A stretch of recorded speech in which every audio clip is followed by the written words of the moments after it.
बगुला भगत और केकड़ा की कहानी। एक वन प्रदेश में एक बहुत बड़ा तालाब था। हर प्रकार के जीवों के लिए उसमें भोजन सामग्री होने के कारण वहाँ नाना प्रकार के जीव, पक्षी, मछलियाँ, कछुए और केकड़े निवास करते थे।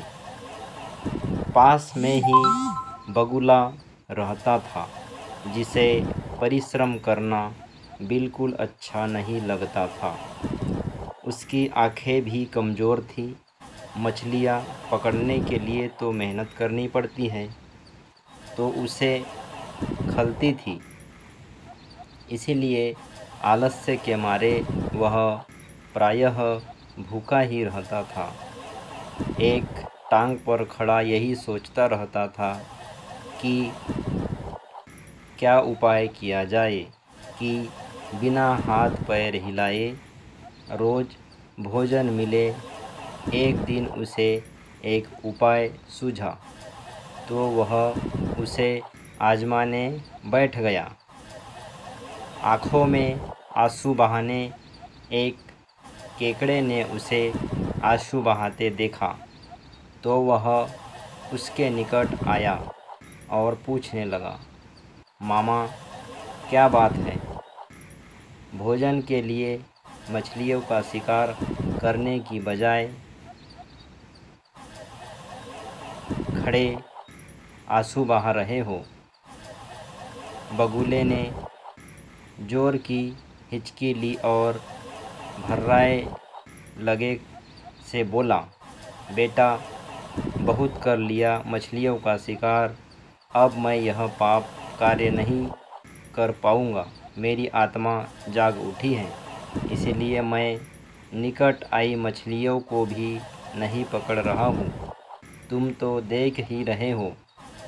केकड़ा बोला, मामा, शिकार नहीं करोगे तो कुछ खाओगे, नहीं तो मर ही जाओगे। बगुले ने एक और हिचकी ली और बोला, ऐसे जीवन का नष्ट होना ही अच्छा है बेटे। वैसे भी हम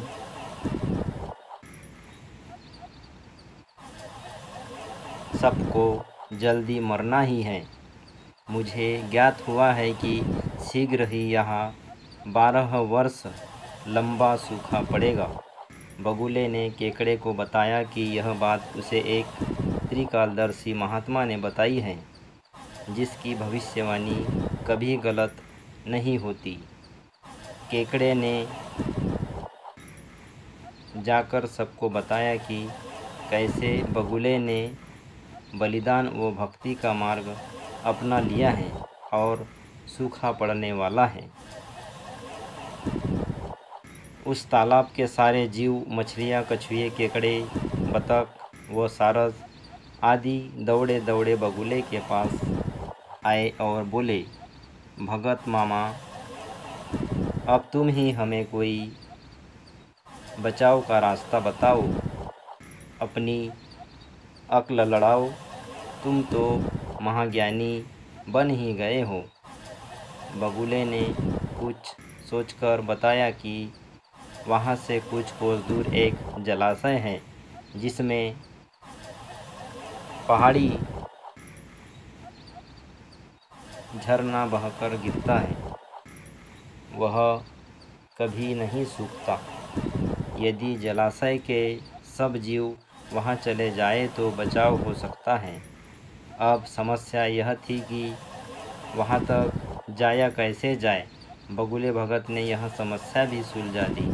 मैंने तुम्हें एक एक करके अपनी पीठ पर बिठाकर वहाँ तक पहुँचाऊँगा, क्योंकि अब मेरा सारा शेष जीवन दूसरों की सेवा करने में ही गुजरेगा। यह बात सुनकर सभी जीव गदगद होकर बगुला भगत जी की जय, बगुला भगत जी की जय नारे लगाने लगे। अब बगुला भगत 12 वर्ष बाद रोज़ जीव अपनी पीठ पर बिठाकर ले जाता और कुछ दूर जाकर एक चट्टान के पास जाकर उसे उस पर टकरा कर मार डाला करता था, खा जाता था। कड़ी मूड हुआ तो भगत जीवों को चट कर जाता था। तालाब के जानवरों की संख्या घटने लगी। चट्टान के पास मरे जीव हड्डियाँ बढ़ने लगी। भगत जी की सेहत बनने लगी। खा खाकर वह खूब मोटा हो गया। मूर्ख पर लालची आ गई। चर्बी तेज होने लगी, चमकने लगी। उसे देखकर दूसरे जीव कहते, देखो, दूसरों की सेवा का फल और पुण्य भगत जी के शरीर को लग रहा है। बगुला भगत मन ही मन खूब हंसता रहा। वह सोचता कि देखो, दुनिया में कैसे कैसे मूर्ख लोग हैं। मूर्ख जीव भरे पड़े हैं जो सबका विश्वास कर लेते हैं। ऐसे मूर्खों की दुनिया में थोड़ी चालाकी से काम लिया जाए तो मज़े ही मज़े हैं। बिना हाथ पैर हिलाए खूब दावत उड़ाई जा सकती है। बहुत दिन यही क्रम चलता रहा।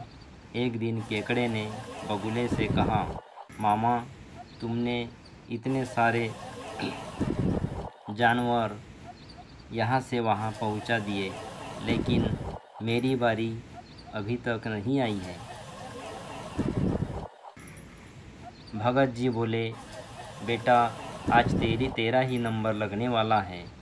आजा, मेरी पीठ पर बैठ जा। केकड़ा खुश होकर बगुले की पीठ पर बैठ गया। जब वह चट्टान के निकट पहुंचा तो वहां हड्डियों का पहाड़ देखकर केकड़े का माथा ठनका। वह हकलाया, यह हड्डियों का ढेर कैसा है? वह जलाशय कितनी दूर है मामा? बगुला भगत ठाठा करके खूब हंसा और बोला, मूर्ख, वहाँ कोई जलाशय नहीं है। मैं एक एक को पीठ पर बिठाकर यहाँ लाकर खाता रहता हूँ। आज तू मरेगा। केकड़ा सारी बात समझ गया। वह सिर उठाकर परंतु हिम्मत न हारी।